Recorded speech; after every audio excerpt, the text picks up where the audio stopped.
Hello and welcome to Full Disclosure, a podcast project designed to let me spend more time with interesting people than I would ever be able to find on the radio. Kenneth Roth, welcome. Great to be with you, James. Former Executive Director of Human Rights Watch, and what's the better word, godfather or architect of modern human rights? Well, neither, but I played a big role for a long time. Let's put it that way. And you continue to do so. Stepped down just 3 years ago, but author now of Righting Wrongs, which looks at those 3 decades that you spent under your own analysis on the front lines battling abusive governments.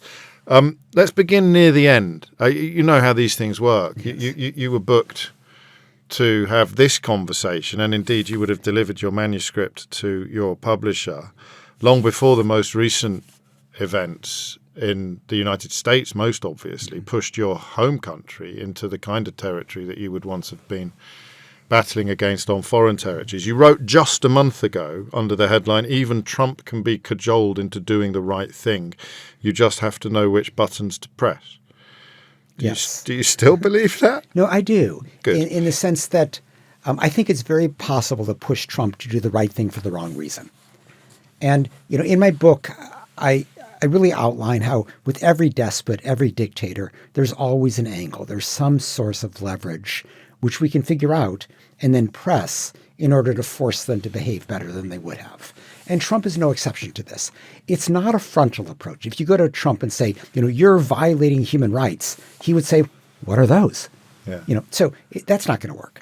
But you have to play with Trump's aspirations. And he, has a fragile ego, this inflated self-image as a master negotiator, this savvy deal maker. And so, great, let him think that. Now our task is to make him realize that he's not going to get acclaim for his deal making. He's not going to get the Nobel Peace Prize that he cherishes if he pursues his natural instincts. So, you don't get a Nobel Peace Prize for solving the Israeli-Palestinian conflict by getting rid of the Palestinians. You don't get a Nobel Peace Prize by, having a ceasefire in place in Ukraine, which lets Putin rearm and reinvade and take Ukraine's democracy, which is what this is all about. So the idea is to get him to recognize that if he goes for the kind of quick, easy fix, the deference to the autocratic Putin, the deference to the genocidal Netanyahu, he's not going to get the acclaim he wants. He's going to have to, for reasons that he's not instinctively going to pursue, accept a more pro-human rights approach to these problems. And even if it doesn't work, it doesn't make the approach wrong. It just means the approach wasn't tried enough. If Trump does something that's completely off the chart, something else that's completely off the charts with regard to foreign policy, it's mostly been domestic policy and trade policy so far, then it wouldn't make you think maybe he is the exception to the rule. Maybe he's the one guy that can't be played like this. Yeah. I don't think he's an exception. In fact, I think in many ways he's almost easier to play because he's just so transparently after self-aggrandizement. So, he's not some savvy calculator like Putin. This is a guy who wears his ambitions on his sleeves and is, not super sophisticated. He goes with his gut, which he thinks is so, brilliant, but, makes these massive mistakes like his yo-yo tariff strategy. So I do think it will work. One lesson from the book I try to stress is that you don't get human rights victories overnight. The governments have good reasons to violate human rights. It's a way to stay in power. It's a way to get rid of the opposition. Our job in the human rights movement is to intensify the pressure sufficient to shift the cost-benefit analysis behind the repression. And, as I say, that's not an overnight phenomenon. It requires, shaming governments, really undermining their legitimacy by spotlighting their misconduct. It requires figuring out what they want from the international community and preventing them from getting it until they improve their behavior. And these strategies work. And I, outline in the book just story after story, including with the world's, toughest figures, Putin, Xi Jinping, that we can get things done. Tell us about Idlib. Idlib's quite a good example of dealing with Putin, isn't it? Yes. So Idlib is the northwestern province in Syria. It was the last part of Syria held by the armed opposition under Assad.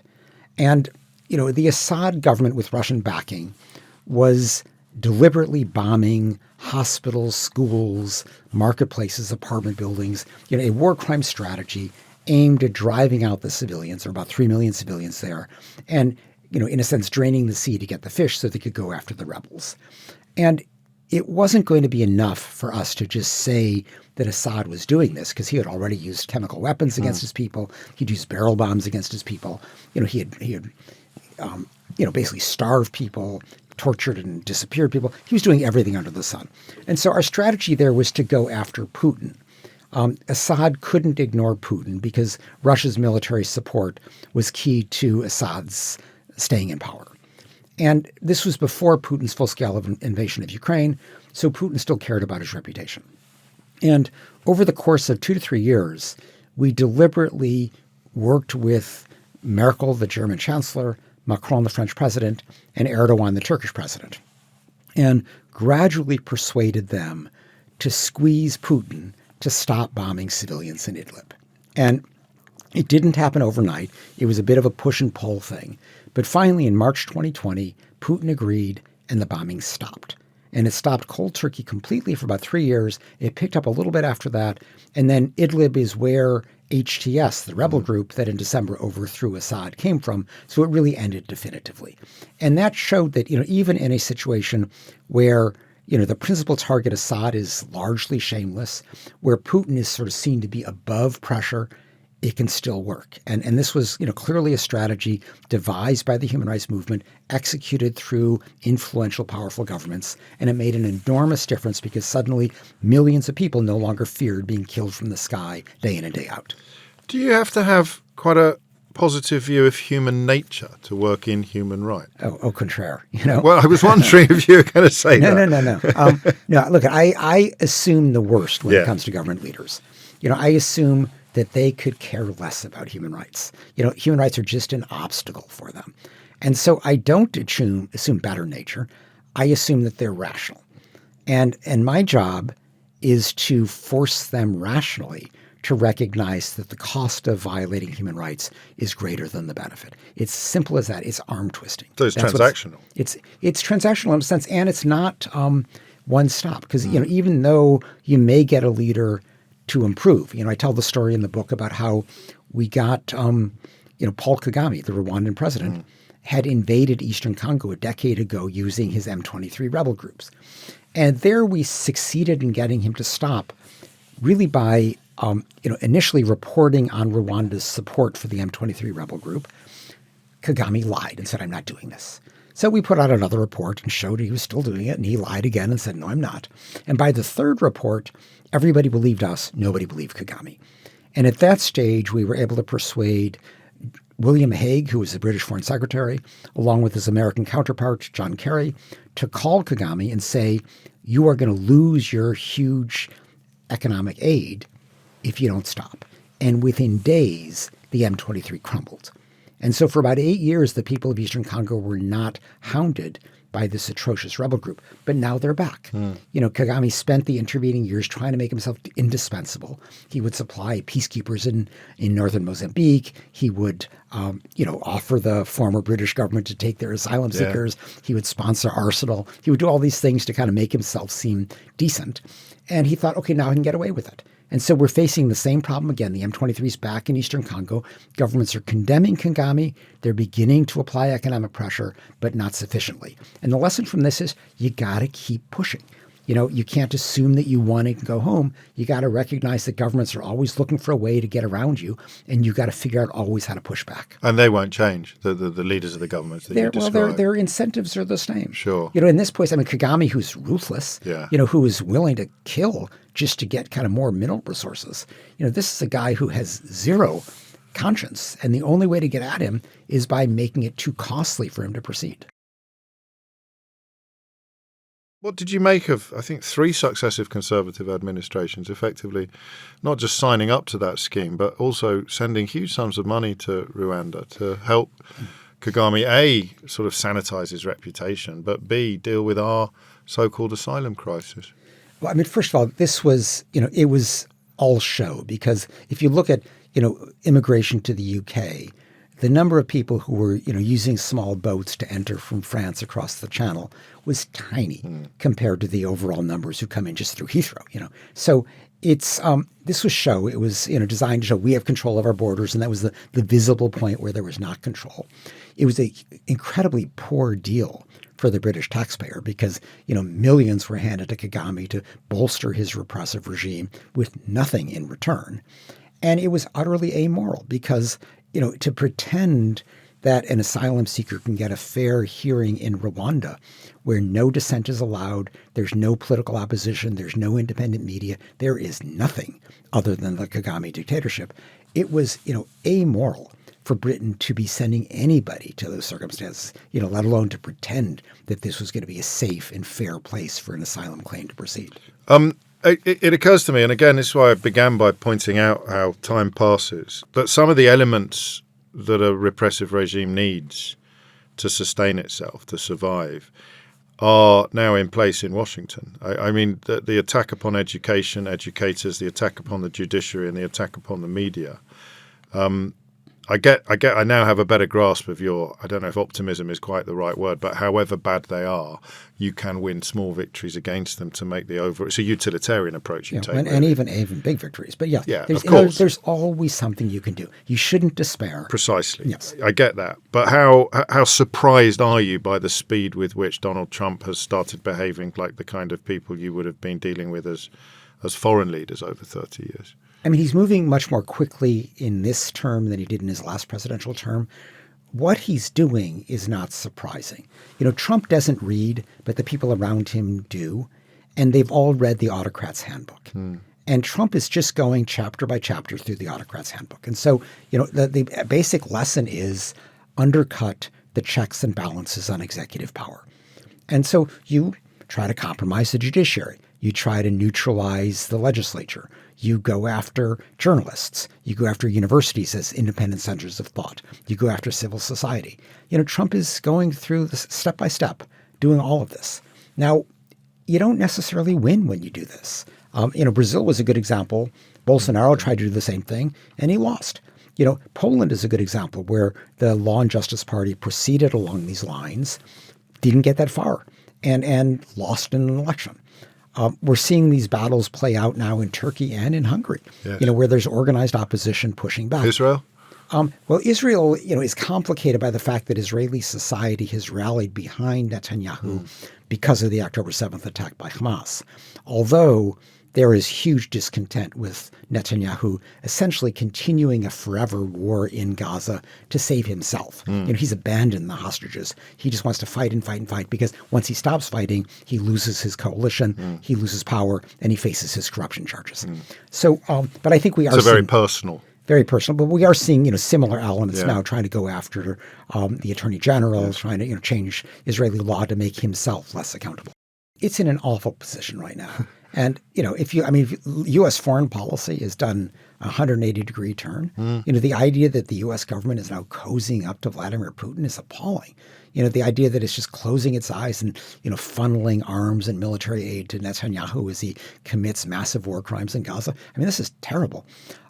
Domestically, Trump is trying to create an autocracy. There's big resistance, Sure. And I think there's a big battle underway. It's not at all clear that Trump wins, but to fight back, you do have to, put what he's doing in context. Because, for example, when he went after the big law firms, nobody has great sympathy for these wealthy lawyers. But, what Trump is doing is saying, don't you dare sue me or I'm going to destroy your legal practice. And we have to recognize what that's about. The rule of law is at stake. And we have to come to the defense of these big law firms, even if they're all cutting deals and not defending themselves. Of course, listening to you now, that's why you're less excitable about it all, because you've seen this show before many times in many different places or variations of this. So you're seeing patterns. In many ways, your work and the new book is in some ways a template for dealing with abusive government. So you're going to be less shocked by the descent of your own government into abusive than other people who think that it, because I grew up thinking that it has to be almost a different species of human being that undertakes something like the Holocaust, that almost it's nothing like the people that we are now. But of course it's a human condition through the ages. Yeah, no, I think, look at even the Nazis, many of them were started off as ordinary people and were course. somehow drawn into this ultimate evil. So I don't think we can assume that there are, just good people out there. Yeah. A few are tainted. A lot of people can be pulled in this direction if it's convenient, if they can gain economically, politically. I don't. So I'm super disappointed that the U.S. is going in this direction. I mean, of course. But I also I have seen a lot of this before, and I think it's important to put that in perspective. Also, just temperamentally, I've learned not to get all excited in these situations. As I describe in the book, I have met with, many heads of state, some of them utterly ruthless and evil. And you can't go in there and start screaming your head off and, remonstrating and jumping on the table. That gets nothing done. My tactic was to stay ultra rational, to always be measured, not to pull my punches at all, and to push them as hard as I could, but to do it with a very even keel voice. And part of, even if you're dealing with a total thug, there are kind of two ways you can go with the conversation. I mean, one is if they're desperate for reform, you can actually have that conversation. I mean, I describe in the book how I met with Gaddafi's government in Libya, and they were looking for approval by the international community. And I was able to basically, they were trying to bludgeon me into not publishing about their repression. I walked out of the meeting with them realizing that if they didn't release the 171 political prisoners whose names I had given them, they were going to get beaten up by the media at a press conference we were about to hold in Cairo. And it worked. They were all released. So sometimes you can get stuff done. Other times, tyrants typically surround themselves by sycophants. Nobody tells them the truth. And then they think that their lies work. And so my job walking in there, well, what's he going to do to me? I mean, so I could tell him the truth. And I could say, you think you've got this brilliant answer to justify your repression, but it's crap. Nobody's buying this, And so by telling him that, I want him to leave the meeting shaken, and worried that his classic, clever PR strategy is not working. And that gives us an opening to put pressure on him to make him change. Who's the worst that you've encountered? Well, I mean, I know that's a very crass question. That's really hard to answer. But I've gone into situations where you'd be surprised how it's possible to make progress. I mean, in the book I described meeting with the military junta that was running Egypt just after Mubarak had been ousted by the Tahrir Square uprising. And these were, a bunch of military thugs who were determined to try to cling to power. And they, in the meeting, they did the usual thing. They started yelling at me, and they think they're going to intimidate us. And it's just silly, so you let them yell for a while. And in this case, what shut them up was they had been taking women protesters from Tahrir Square and subjecting them to these intrusive, humiliating virginity tests. And so I said, why are you doing this? And they said, this is to protect them. This is to ensure that they're not raped in custody. And I said to them, oh, so you mean if the women have had sex previously, then it's okay to rape them? And that shut them up. Wow. And by the end of the meeting, they vowed to end the virginity tests. And by the next day, I held a press conference and locked them into the promise.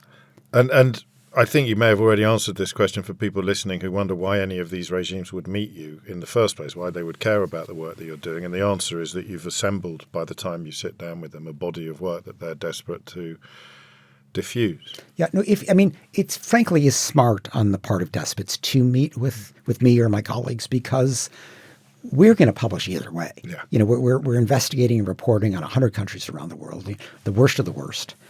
And by meeting with us, they make sure that we understand their defense. And frankly, I want to hear their defense because I want to address it in the report. And they are motivated by a desire to either challenge or erase the work that you've done. No, exactly. They want to persuade us, that they're doing the right thing. Sometimes they want to dissuade us from publishing. And, we're not going to just publish whatever. We want to publish accurate material. And so if, a leader says, you don't understand, this is what's really going on, I'll listen to them, and I'll examine what they say. And if they're right, we'll change our findings. But, typically they're just covering up and we just go forward. A few things that we need to track back to. We'll go back to Poland at some point, because that was a seminal moment in your development as a human rights activist. We'll begin at the beginning, but it did occur to me that when you use the phrase human rights movement, when you started working in the realm of human rights, there was no human rights movement. There was a very small one. That's true. I was moved to work in the human rights field from a very early age. Very much the product of my father's experience. My father grew up in Nazi Germany and fled Frankfurt in July 1938 as a 12-year-old boy for New York. And Did he flee alone? Was he with his parents? He was. The family had to break up. Yeah. But he was with his mother and brother and grandmother. His father, Walter's father, your grandfather, had been a butcher. Yes, and my grandfather and aunt had gotten out 9 months earlier. So the family had to leave in stages, really for economic reasons, because the U.S. wouldn't let you in if you were just a poor Jewish person, unless you could prove that you would not become a ward of the state. Right. And my grandfather, as you say, was a butcher. They had no money, and so they had to go in stages. My grandfather had to work and quickly assemble the necessary money to bring in the rest of the family. So it was a very tense 9 months between where the family was separated. But I grew up hearing Hitler stories, hearing about what it was like as a young Jewish boy to try to survive under the Nazis. And this was very formative. It made me quite aware of the evil that governments could do. And it was a big part of what pushed me to devote my professional career to this. But at the time, there was not much of a professional career to pursue, as you note. So I went to law school in the late 70s. There was one human rights course offered in my law school. It was canceled. So I didn't take it. And I've never taken a human rights course in my life. I teach 2 at Princeton now, but I've never taken one. To make it worse, I went into a field that was non-existent. So Human Rights Watch at that stage had 2 employees. Yeah. And it was going to be impossible for me to get a job. So I started off working as a lawyer, principally as a federal prosecutor in New York, and volunteered nights and weekends doing human rights work for about 6 years until finally something opened up at Human Rights Watch and I jumped at it. Let's talk a bit about your dad, if we may. I think that the stories you've just alluded to were called the Buppy stories, after the name of the horse that your grandfather used to use for his deliveries and in the butcher's shop. And your dad plotted a very careful course between relatively simple and sweet stories, but as you and your siblings grew older, the stories assumed much more significance, much more resonance. That's exactly right. Bobby in English, but they called it Buppy. Okay. So I always grew up with Buppy stories. Buppy stories. And it was a fast, clever horse. And my father would tell us little kids about, these mischievous things the horse did on the streets of Frankfurt. And then, gradually, he would do this actually as he cut our hair. And it would just keep us quiet. And then as we grew older, we would talk more about the Nazis. And so I kind of, in an age-appropriate way, evolved into hearing, real Nazi stories. He's a very clever man, then. He was sensitive, and he wasn't dogmatic about this. He really wanted to just leave Germany behind him. He sadly, barely taught us any German. Right. But, he just wanted to become an American. And we lived a very classic, suburban American existence. But he did, he talked about this. He didn't hide it. And when he started sharing eyewitness memories of what it was like as the Nazis' stranglehold on Germany tightened, what do you remember as being the most impactful on you? Well, he, from a 10, 11, 12-year-old boy's perspective, what he worried about was, what a kid would worry about. What happened if the brown shirt bullies started messing with him in the playground? And his parents taught him, my grandparents taught him, don't push back, just walk away. He worried about, the Germans were really strict with their, rules. He worried about what would happen if he was riding his bicycle and rode across the sidewalk, which you're not allowed to do, and he just couldn't resist doing anyway. And so he didn't worry about himself getting arrested, but would this give an excuse to the police to go after his father? The story that I really remember well is that my grandfather served in the German army in World War I. And for whatever reason, you brought your weapon home with you at the end of your service. And so my grandfather had a gun in the house. And the Nazis put out an edict, any Jew has to turn in their weapons. And so my grandfather was worried, he couldn't keep it in the house. What if they searched the house? But if he turned it in, this would be a pretext to arrest him. So he took the boys, my father and uncle, he took them to the local park. And while the boys skipped stones into a pond, my father, who had disassembled the gun, skipped gun parts into the pond and gradually got rid of his problem. Wow. And that just kind of illustrates what you had to do to survive. Yes. So your dad didn't teach you German. How big a part of your childhood was your Jewishness, your family's Jewishness? Oh, it was completely a part of it. In the sense I was bar mitzvahed, we celebrated the basic holidays. I went to Hebrew school for years, which was not terribly enjoyable, but I did it, So it was, there was just no question that we were Jewish. And how do you process that? The knowledge that your family has been chased out of Germany because of the religion that you are now practicing. I never felt unsafe in the United States. Right. And, my father did very much feel anti-Semitism. He actually would have been a lawyer, but thought that that was a field that was not open to him. So he became a mechanical engineer instead. But when I was growing up, it was a non-issue. And it's, things evolve. And it's a bit ironic now that, the Trump administration is talking about, this problem of anti-Semitism, which is really its excuse to silence criticism of Israel. Sure. We'll get on to that. Okay. It's something you know an awful lot about.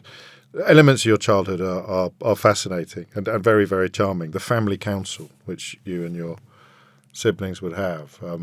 Obviously, if we were assembling a possible backstory to Kenneth Roth, quite a lot of the stuff that we're covering already, any decent scriptwriter would come up with. But you would have votes, you would have meetings once a week. You'd all sit there, you and there are four kids. 4 kids and 2, Walter and Muriel, equal votes. So only theoretically, one vote. we could outvote them 4-2. And the only rule is you had to be 2 years old and dry to get a member of the Security Council. So and we believe me, we toilet trained our younger siblings very quickly. But my parents were very good at using psychology. So, if we had a complaint during the week, they would say, wait till the family council. And by then you'd forget the complaint, or at the complaint, we assumed we would have a 4-2 vote, but they would just, every kid looked for their parents' approval. And so they would pick off, 1 or 2 of the siblings. And so it was, I guess a good illustration of the way democracy actually works. Yeah. Compromise, advocacy. Were you a standout student at school? Did you? I was, yeah. You excelled from an early age, and that was important to mum and dad as well, or they were never heavy-handed about it. I mean, It's just kind of I was fortunate. I was good at it. They were always approving, but this was a different era, so there was no helicopter parenting. Sure. They were. As far as I remember, they would go to the parent-teacher conference once a semester, and that was about it. But I never really needed that pushing. This is always something that was important to me. And you loved it. Yes. And you engaged fully with education. Oh, absolutely. And to this day, I deeply value education.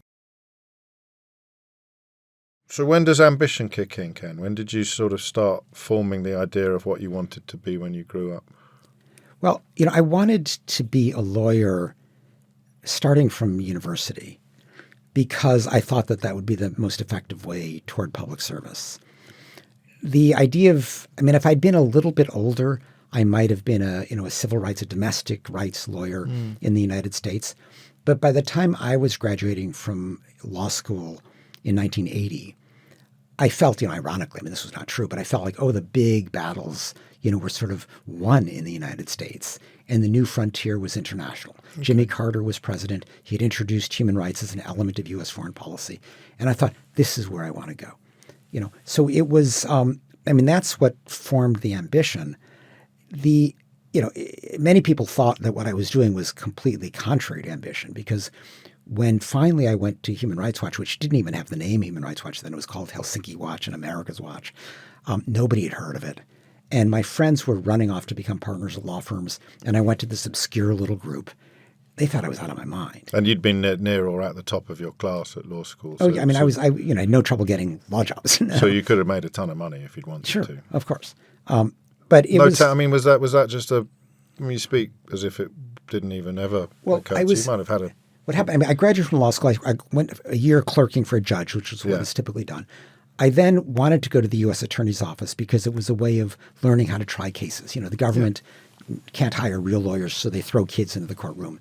And it's a great experience if you want to be a litigator. So I wanted to do that, but when it was time to go, there was a hiring freeze. So I had to go to a big law firm instead for a year and a half, waiting for the hiring freeze to be over. And that was very useful because it showed me what I didn't want to do. I was fine at it. They would have had me back in 2 seconds, but my heart wasn't in it. And I knew that to really excel, I needed to be excited by what I was doing. So when it came time to leave the U.S. Attorney's Office, you traditionally do 4 years, I didn't even look at law firms. That was just not where I was going to go. Just back up, if you would, to the protest movement that you got involved with at Brown before you went to study law at Yale. When you were involved in a takeover of University Hall because they wanted to cut financial aid for underrepresented students. Students, yeah. That was an early taste of what would we call it, activism? Yes, no, it was a very intense 6 weeks or so where it was a very domestic issue within the university. They were making budgetary decisions that we thought were devaluing particularly the minority students. And so with a few weeks of planning, there was a takeover of University Hall, the main administration building, by actually the black students, with the white students protesting around the building, sort of in support. And that, was my earliest moment of activism. I mean, as a kid, I had, been a campaign worker for my father as he ran for the local school board and ultimately served as the chairman of the board. But this was my first, kind of more public activism. And it was very engaging. Although interestingly, what I learned over time is that my value added is not that kind of street level activism. My value added was much more at the policy level, kind of figuring out what is the angle to move this government, how do we build public pressure to change that. And I ended up doing that much more through the media than I did in the streets. You've always had a very clear idea of your own talents. Mm-hmm. There's no false modesty with you, but also no kind of hero complex where you want to be on the podium shouting the odds. You know where you're. I totally don't want to be on the podium. Exactly. You know where you're most valuable. You know exactly where your skills are most. Yeah. No, and I think, but a flip side of that too is, and I tried to run Human Rights Watch this way. And I have to admit, I did this more by instinct than because I never had management training or anything like that. But I realized early on that to really build the organization and make it into kind of a global force, I needed to decentralize as many decisions as possible. I needed to push for the experts in the organization to decide as much as they could. And so the experts were the researchers we had in the field. They were the advocates that we had in key capitals. And each of them knew their material so much better than I did. So I wanted them making most of the decisions. And I would, oversee things. I would make sure that they were adhering to certain principles of, objectivity, of fairness, of applying human rights principles across the board.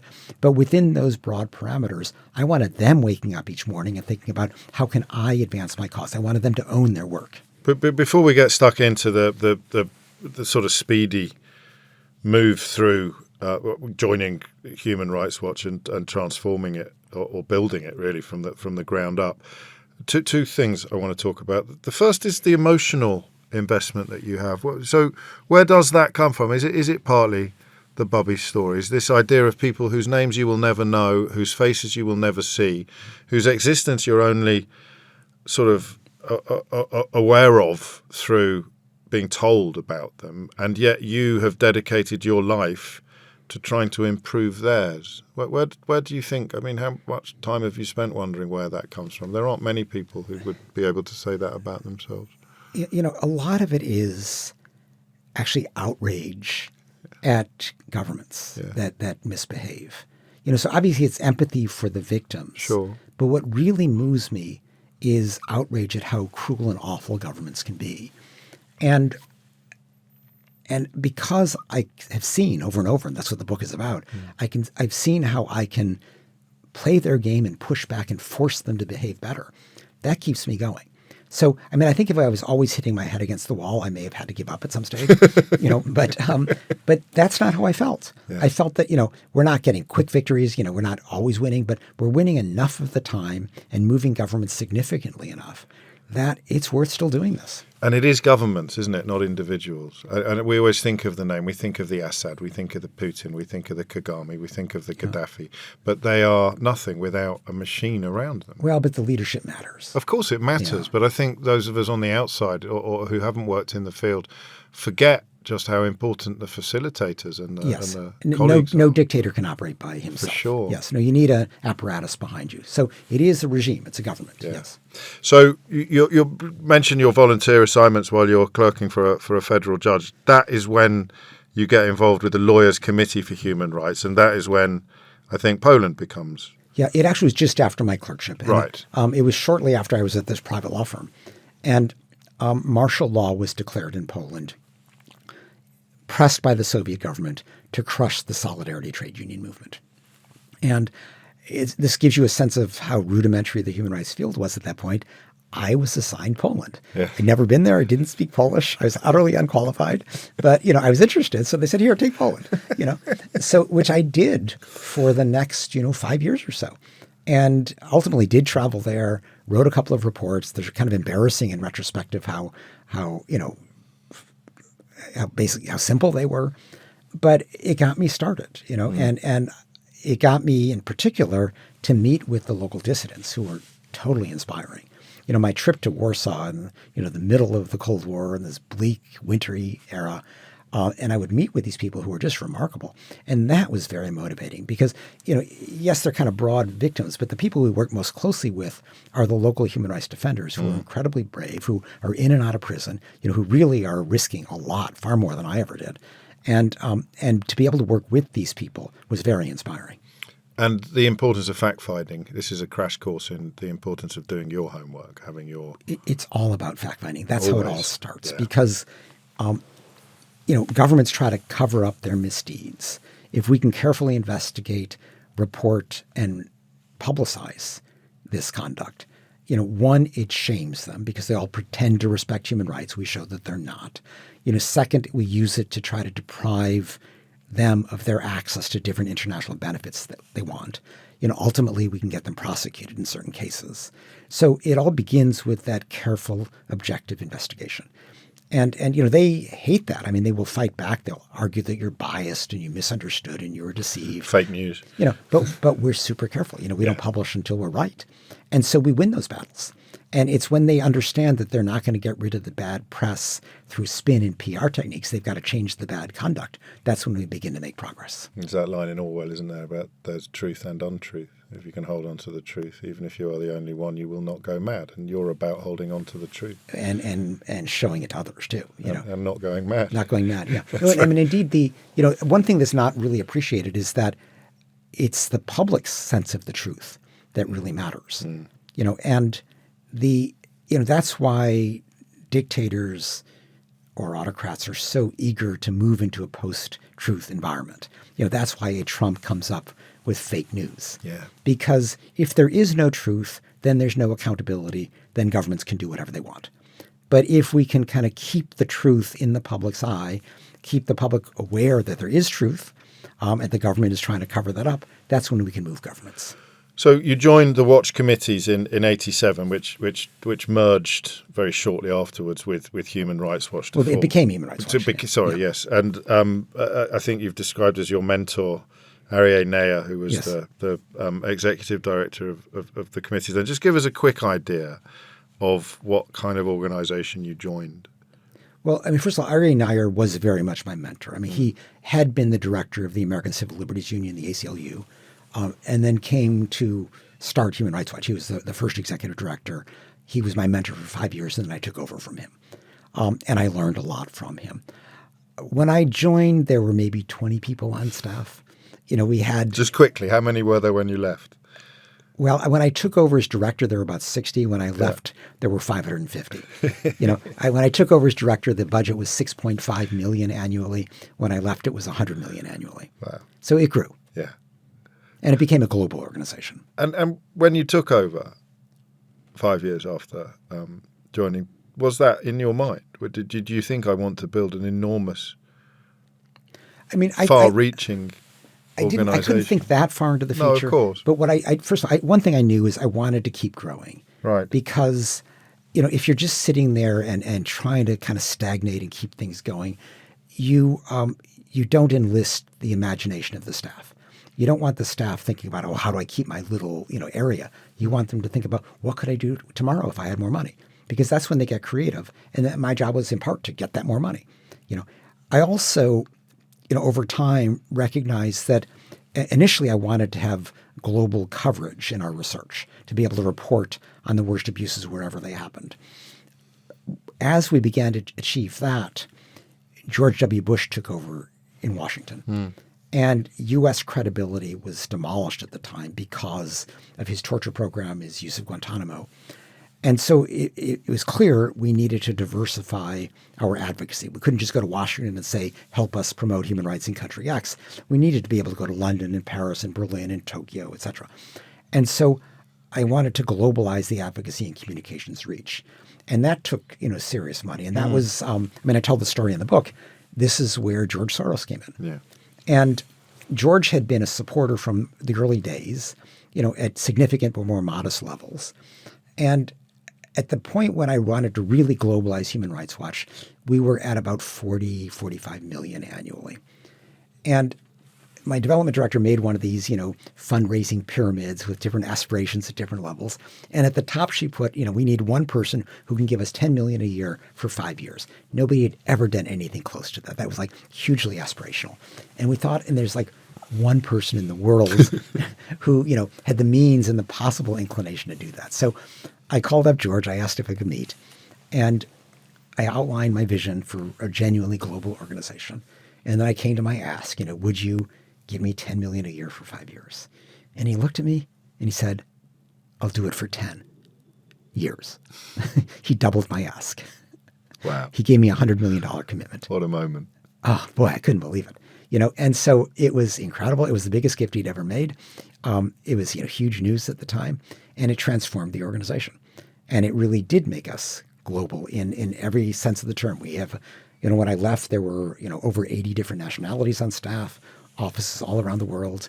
It was transformative. How does a mission start? How does, something get added to the list of things that you are working on? There's, in a sense, two answers to your question. The first is, if I can raise the money for another researcher, where do I put that person? Right. And that's a matter of, where are the gaps in your coverage? Where's the need most acute? Once you have a researcher, let's say you're the researcher for Zimbabwe.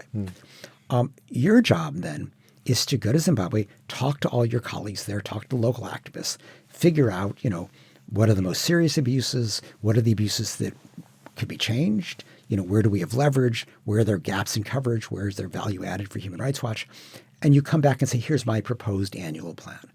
Now, I or my colleagues would review it, but would review it with deference because you're the expert, and that's where this comes from. It's a very bottom-up process. And so for certain things, the central staff would say, okay, we need more work on this kind of an issue. But the vast majority of the issues that we cover are bottom-up because they make sense to the local activists. So you didn't invent this template because in a way, that's what you were doing in Poland. You went back in the day, you went there and assembled as much information as you could, albeit that you're very self-deprecating about how amateurish you were. But the template is established. The template of using shame, of reporting and stigmatizing governments was there from the outset. Amnesty built its organization around mobilizing its membership to write letters and put pressure on governments. And Human Rights Watch never really sought to replicate that. Amnesty had that ground covered. So what we focused on was enlisting influential governments. And Amnesty now does some of that as well, but that's really been Human Rights Watch's bread and butter. And so we have very skilled advocates in key capitals around the world who build relationships with the local government. They can take the information found by the researcher in the field and deploy it and ask, would you help us target this government by withholding something that they want? And you need the media to do this. Or the media is essential. You need a lot of friends in the media. The media is essential. It's essential for shaming the target government. It's also essential for enlisting influential third-party governments because, if you're the British government, you may not want to take on Rwanda, but if the British media is criticizing you for closing your eyes to Kagame's atrocities, that puts pressure on you to act. How much has that changed over the 30 years? The media has much diminished in so many ways, and social media barely existed when you started, and now it has dwarfed. And now it's dwarfed what they call legacy media. I mean, as I describe in the book, I think the evolution of the human rights movement very much traces the evolution of communications technology. Yes. And because Amnesty were writing letters back in the day. Precisely. Yeah. Going back before that, when information traveled by steamship, the human rights movement was focused on the slave trade or women's suffrage, but big, long-lasting issues. But by the time Amnesty got started in '61, information traveled more quickly, but phone calls were expensive internationally. Travel was expensive. You maybe would go to your target country once a year. The rest of the time, you'd write letters. So again, you could take on, more timely issues, but still only big issues. You didn't know what happened yesterday. That really changed initially with email. And I describe in the book how the first real email campaign was the campaign to ban anti-personnel landmines. And we got a treaty for that. We shared in the Nobel Peace Prize for that. And that was done via email, building a coalition of non-governmental groups around the world, gradually enlisting about 60 governments who were willing to stand up to the United States, to Moscow, to Beijing, and push this through. And then, of course, as what has completely transformed this is the emergence of smartphones and social media. Because, when I started, the Khmer Rouge could kill 2 million people and people were not quite sure what had happened. Yeah. Today, anything that happens is recorded by people locally, put on social media, and we can find it. So, the good news is that information travels very quickly. It can be disseminated quickly. The bad news is that governments can use this too. It used to be that if governments want to lie and spread propaganda, they have to go through people like you. They got to go through journalists and editors and people who will, try to weed out their lies. But today they have a direct access to the public. So that is a challenge. I think it's one that is, a net positive still. Do you? I do think in the sense that people who want access to the truth can still find it. They don't have to just believe whatever shows up in their social media feed. I think the best evidence of the ongoing power of truth is the reaction of the autocrats. Because there's no autocrat who settles for disinformation. They always pair disinformation with censorship because they're scared of their people having access to the truth or being able to speak about the truth. And so they always couple their disinformation with censorship. And that's why we I think, have the upper hand in fighting back. Gosh, that's quite an inspiring thought, actually. So on the days when you sort of wonder why you bother, that's why you bother. No, that's why you bother. Absolutely. Something else occurs to me listening to you just then is that you don't probably have a kind of view of the ebb and flow of a lot of these factors because you are watching so many different countries. So those of us who focus on our own country or focus upon the West might think things are worse than they used to be or better than they used to be. But if you're focusing on all the world in a way, then some bits go up, other bits go down. So that idea that if I were going to ask you a question about are things better or worse than when you started, that would almost be a category error of a question. I mean, you can't ask it that global. Precisely. So, obviously there are ups and downs. Yes. I started during the Cold War. Things were pretty bad. When the Berlin Wall fell, that was a good moment, no question about it. But you went from that to, the ethnic cleansing of Bosnia, to the Rwandan genocide. Those are pretty awful moments. There was, the Bush administration's global war on terrorism. But, there are other times when things seem to be going in a positive direction. I think today there's a tendency sitting in the West to just assume that in this global contest between autocracy and democracy, that the autocrats are winning. Yeah. And, sure, you can look at Trump, you can look at, Marine Le Pen or the AfD in Germany. But if you look at it globally, you actually get a different perspective. Yes. Because people who live under autocrats, mostly in the global South, are almost uniform in their distaste for autocracy, their desire for democracy. And you see this with these demonstrations in country after country, which are all pro-democracy demonstrations. And, they don't always win. Iran, they lost. Russia, Belarus, they lost. But a lot of times they win. I mean, if you look at, they ousted Sheikh Hasina in Bangladesh. They ousted the Rajapaksas in Sri Lanka. Duterte lost the election, is now in The Hague. Poland, the Law and Justice Party, lost. And Ukraine is gone. Well, Ukraine has been fighting it off. Bolsonaro. I meant the original overthrow. Oh, no, precisely. No, in 2014, the Maidan Revolution. That's another example. So what that tells me is that people actually want democracy. I think the challenge in the West is that established democracies have not done a good job of serving people who feel that they're stagnating economically, they're left behind, they're facing growing inequality. And that's the real challenge, because these are the people who are ripe for the autocrats' appeal. The people who feel that they've been standing in line and other people have been pushing in front of them as well. Because if a demagogue comes along and says, these people have been pushing in front of you, it doesn't matter whether it's true or not, because it appeals to that already established sense of stagnation or grievance. Well, he plays on the grievance and then he finds a scapegoat. Yeah. And, autocrats are very good at scapegoating some disfavored minority. It could be immigrants, it could be gays, it could be, Muslims, it could be feminists. You take your pick. It varies from country to country. Sure. But, what is in common is that there's an appeal to the ethnic majority working class of the country and basically a changing of the subject to try to explain why actually the autocrat isn't serving the working class either. They're serving themselves. But if you just say, I'm fighting the immigrants or whatever, that is enough of a sleight of hand that many people don't focus on the lack of a positive program. The great distraction. Yes. And then, just to make sure people have a full a grasp as possible of what you did during those 30 years, you also become instrumental in the next stage of the process, which is the prosecution of some of these people and some of these governments. So we've talked about, you've mentioned the Soviet Union, the fall of the Berlin Wall, the Yugoslav wars, the Rwanda genocide. These helped build the case for UN tribunals in both of those cases, in the case of Rwanda and Yugoslavia. I describe in detail the evolution of the possibility of international justice. Because when I started, there was none. The most you could hope for at that stage was a truth commission.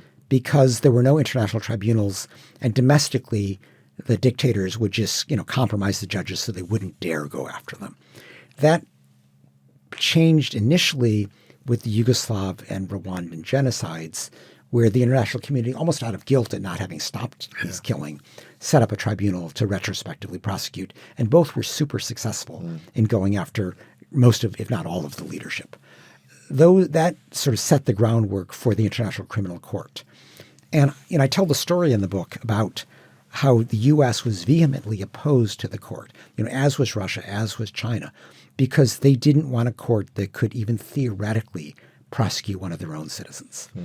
And this was a huge battle in Rome in 1998.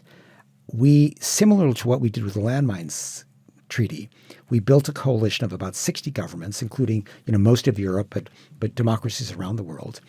And they collectively had the moral authority to stand up to the superpowers. And so when push came to shove, when the final vote took place in Rome, the U.S. stood virtually alone. The U.S. lost 120-7, and the court was born. And that court, was still vehemently opposed by the United States at first, but I explained how even that began to soften. George W. Bush allowed the court to prosecute in Darfur because the victims were Christians, and his Christian evangelical base wanted to see them prosecuted. Obama, voted for the court proceeding in Libya. And now when finally the court prosecuted Putin, Biden said it was justified. And even the Republicans in the Senate unanimously supported what the court had done. But then the court charged Netanyahu, and that changed everything. You preempted me. And U.S., the U.S. is hardly consistent here. It's hardly principled. And the U.S. is back to war, and Trump has actually imposed sanctions on Karim Khan, the British barrister, the ICC prosecutor, essentially freezing his bank accounts, prohibiting him from traveling to the United States. This is blatant obstruction of justice. If you read Article 70 of the Rome Statute, it says, it is a crime to threaten or intimidate judicial officers because of their official duties. That's what Trump just did. Now, I don't know if Khan is going to prosecute Trump, but he could. Wow. It's not an existential threat to the International Criminal Court. No, I don't think it is. And in fact, this is not the first time that Trump imposed sanctions on the prosecutor. He did that with the predecessor. But welcoming Netanyahu into the Oval Office while he is, under an arrest warrant feels like a moment. Well, it was a slap in the face of the court, but the U.S. not being a member of the ICC Already. was not obliged to arrest him. Sure. What Viktor Orban did in Hungary is much worse. Hungary is a member. Yeah. Welcomed Netanyahu. And then, Orban says, okay, we're going to withdraw from the ICC, but that doesn't take effect for a year. So he was flouting his legal duties under the ICC. Putin did something similar when he flew off to Mongolia, just to show he could travel to an ICC member state, even though, Mongolia has all of 3 million people and, Russia could eat it for breakfast. So that didn't prove much. But it is, even Putin wouldn't dare go to South Africa for the BRICS summit in 2023 for fear of arrest. Why is, and this probably more for British listeners, why is Trump so keen to court Netanyahu, even as the atrocities in Gaza escalate to a space that nobody really foresaw after the October the 7th terror attack? Look, at the U.S. government as a whole has an enormous Israel exception to its human rights policy. And even Biden, who said the right things, he said, stop starving civilians, stop bombing civilians, still basically continued the arms sales and military aid with a sole exception. He suspended delivery of the huge 2,000-pound bombs that were being used to decimate Palestinian neighborhoods in Gaza. Trump, is much worse. And he has started off, not only by giving Netanyahu a green light, but actually by endorsing the dream of the Israeli far right, which is to, solve the Israeli-Palestinian problem by getting rid of the Palestinians, have a Riviera in Gaza and no Palestinians. Which is why you've used the word genocidal twice during this conversation. Well, I do think it is genocide in the sense, not just what they would be aspire to. It's not the displacement per se that's genocide. It's the killing and the creation of conditions that are unconducive to life. The starvation strategy. Those are the acts of genocide. And the intent behind it, I think, clearly is to kill and force to suffer sufficient numbers of Palestinians so they do flee. I think that's what's going on here. So I think genocide is a fair characterization, even though, the final determination by the International Court of Justice has not been made. We shouldn't get too caught up on genocide, though, because these are clearly war crimes. Yes. And war crimes are horrible. You can't indiscriminately bomb territory. You can't fire at a military target if you know the civilian consequences will be disproportionate. You can't starve civilians. You can't deprive civilians. Netanyahu and the Israeli government are doing all of these things. With impunity? Well, they've been charged by the ICC for the starvation, so it's not with total impunity. Most of the world has condemned it. Yes. The UN Human Rights Council, the UN General Assembly, many individual governments. There is this case before the International Court of Justice. Nobody's behind bars yet. But I do think that there's been a broad effort outside really of the United States and Germany to draw the line and to hold Israel to account. And saying these things, as we near the end of this conversation, saying things like the things you've just said can cause you great personal difficulty at home, up to and including the attempts, or successful initial attempts, to persuade Harvard's Kennedy School of Government to rescind a role for you, a fellowship for you, on account of your criticism of Israel, despite, as we've talked about earlier, your Jewish heritage, your father's fleeing from the Holocaust, and your commitment to, I think your mentor described it as an almost religious commitment to fact-checking and accruing evidence. Yeah, well, this happened. I announced just 3 years ago that I would be leaving Human Rights Watch at the end of August 2022, and that I would be writing a book, which is what we're talking about now. And so friends at the Harvard Kennedy School reached out and said, would I be interested in a Human Rights Fellowship there? And we talked about it, and I finally said, yeah, sure, why not? I didn't realize that the dean had to approve it. In fact, somewhat, naively, I actually called the dean over the summer and said, would you like to meet? I'm going to be there in September. So we set up a Zoom call and had a nice, pleasant chat for half an hour until the end of it, when he asked this weird question. He said, do you have any enemies? And I said, yes. It's kind of a hazard of the trade. Kind of goes with the territory. Yes. And I explained that, both the Chinese and the Russian governments had personally imposed sanctions on me, that Rwanda hates me, Saudi Arabia hates me. But I knew what he was driving at. And I said, sure, the Israeli government is not so fond of me either. 2 weeks later, my friends sheepishly called up and said, he vetoed your fellowship because of your reporting on Israel. Now, once this became public, there was a big article in The Nation by Michael Massing. There was an outroar. And there was huge media attention. I basically spent 2 weeks just talking to journalists. There were big demonstrations at Harvard. And at the end of this, the dean called an emergency session of the faculty at the Kennedy School. And they unanimously rejected what he did. Nobody supported him.